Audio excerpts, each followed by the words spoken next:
अगर आटा गूंथते वक्त इसमें 3 से 4 कतरे लीमू का रस शामिल कर लिया जाए तो रोटियां नरम और मुलायम बनती हैं।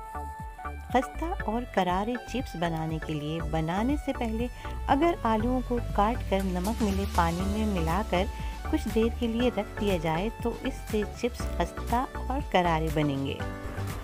अगर आलूओं को उबालते वक्त पानी में थोड़ी सी हल्दी शामिल कर दें तो आलू जल्दी और कम वक्त में उबल जाएंगे।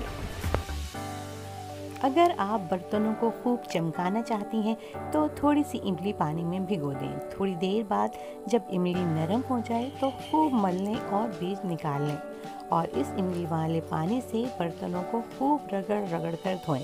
बर्तन चमक जाएंगे।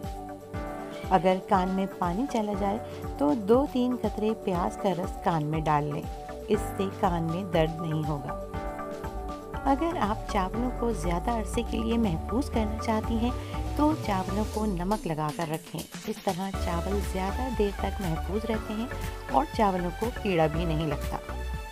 अगर चेहरे पर कील मुहासे ज़्यादा हो जाएं तो ग्लिसरीन में नींबू निचोड़कर चेहरे पर लगाएं। इस तरह कील मुहासे ख़त्म हो जाते हैं और चेहरे पर दाग भी नहीं बनेंगे। अगर शहद और नमक को मिलाकर इससे दांत साफ किए जाएं तो इससे दांत सफ़ेद और चमकदार हो जाते हैं और दांतों की मुख्तलिफ बीमारियां भी ख़त्म हो जाती हैं।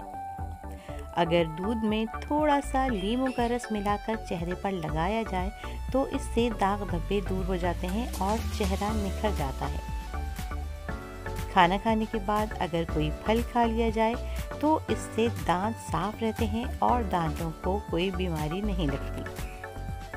अगर कोहनी की रंगत काली हो या ख़राब हो जाए तो उनके ऊपर लीमू काटकर रगड़ें। ऐसा करने से आपकी कोहनियाँ सफ़ेद हो जाएंगी। थोड़ी सी दही में थोड़ा सा सरसों का तेल मिलाकर कम से कम 3 घंटे बालों में लगाएं और फिर बाल धो लें। ऐसा करने से सर की खुश्की दूर हो जाती है। ये अमल महीने में 2 बार करें। हाथों से मिर्चों की जलन दूर करने के लिए थोड़ा सा गेहूं का आटा 5 मिनट के लिए हाथों पर साबुन की तरह मल लें। फिर 5 मिनट बाद हाथ धो लें, जलन दूर हो जाएगी।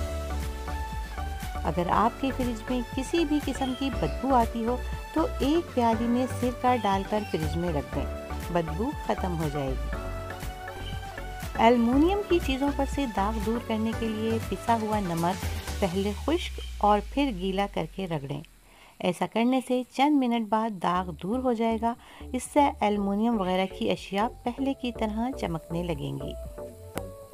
रोटियों को हॉट पॉट में रखते वक्त अगर हॉट पॉट में 1 इंच का अदरक का टुकड़ा रख दें तो रोटियां देर तक नरम और ताज़ा रहती हैं।